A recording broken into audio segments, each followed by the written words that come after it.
प्रधानमंत्री खुद बोले कि 80 करोड़ जनता को मैं राशन देता हूँ, खाना देता हूँ, फिर तो गरीबी कहाँ हटी हमारे देश की।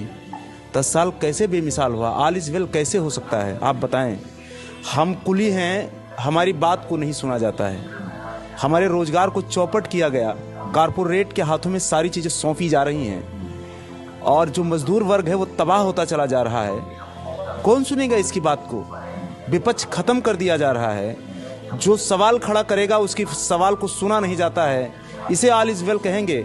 मैं तो नहीं मानता कि ऑल इज वेल हो सकता है। ऐसा मतलब हो सकता नहीं, हो सकता, कभी नहीं हो सकता। किसी की आवाज़ को रौंद दिया जाए, दबा दिया जाए, सुना ना जाए, ऑल इज वेल बोल दिया जाए, इस वेल वेल माना जाए तो वेल का मतलब बहुत अच्छा होता है। ये अच्छा नहीं है। ये देश का दुर्भाग्य है कि जिस देश का प्रधानमंत्री बोले कि मेरे देश के 80 करोड़ लोगों को मैं राशन देता हूँ, अगले 5 साल तक दूंगा। मतलब अभी तो आप गरीब हैं, लेकिन मेरी सरकार आएगी तो मैं आपको और गरीब बनाऊंगा। ये ऐलान करता हमारे देश का प्रधानमंत्री। ऐसा प्रधानमंत्री नहीं चाहिए। वो कहे कि मैं आपके लिए ऐसा कुछ बेहतर लाऊंगा इस देश के अंदर कि 5 साल के पहले आपको राशन लेना बंद कर देना पड़ेगा, आपको राशन की जरूरत नहीं पड़ेगी, आपको हमारे आगे हाथ फैलाने की जरूरत नहीं पड़ेगी। ये हमारे देश के प्रधानमंत्री को बोलना चाहिए, बल्कि ये नहीं बोलना चाहिए कि आने वाले 5 साल तक मैं आपको राशन दूंगा। ये नहीं बोलना चाहिए। ये गलत है तो गलत है। भाई साहब, मेरे घरों में बच्चे हैं, माँ है, बीबी है, बाप है, सबके लिए दवाई, पढ़ाई, सारी चीज़ें की ज़रूरत पड़ती है। 5 किलो राशन से मेरा सब कुछ पूरा नहीं हो रहा है। मेरा बच्चा कैसे फॉलो करेगा बताइए? मैं अपने बच्चे को रोटी नहीं दे पा रहा हूँ, मैं अपने परिवार के लिए खुराक नहीं दे पा रहा हूँ, और आप मेरे बच्चे वही कंपटीशन उसी तरीके से करा रहे हैं। और आप ये कहते हैं कि आपका बच्चा पढ़ने में ठीक नहीं है। जो पढ़ने में ठीक है बच्चे, उनको लिया जा रहा है। अरे आप व्यवस्था तो तय कीजिए। हमारे जो ओबीसी, एसटी, एससी के जो लोग थे बड़ी मात्रा में, मैं आपको बता दूं, इस चैनल के माध्यम से मैं सरकार को बताना चाहता हूं, आज देश के अंदर जो कॉर्पोरेट को लेके आए हैं, आप देखिए इस रेल के अंदर, रेल की बहुत सारी वैकेंसियों को, चतुर्थ श्रेणी कर्मचारियों को खत्म कर दिया गया, ग्रेड खत्म कर दिया गया, बहुत सारे पद खत्म कर दिए गए।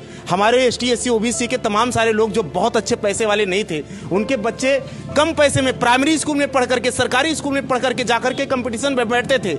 उतना हाईएस्ट कंपटीशन नहीं बीट कर पाते तो कम से कम चतुर्थ श्रेणी कर्मचारी तो जाकर के बन जाते थे। उनका परिवार आगे जाकर के अच्छा हो जाता था।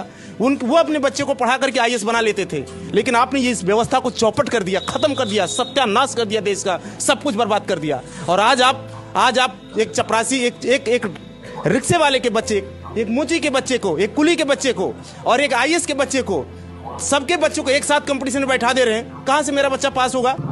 यानी परीक्षा की व्यवस्था एक और पढ़ाने की व्यवस्था अलग अलग। ये कारपोरेट का सिस्टम है। कारपोरेट नोट कमा रहा है और गरीब को और गरीब बना दिया जा रहा है। इनके पास रोजगार नहीं है कि ये कहीं जाकर के रोजगार कर रहे हैं। बाहर मार्केट में चले जाइए, आपको 5,000 रुपए का काम नहीं मिलेगा।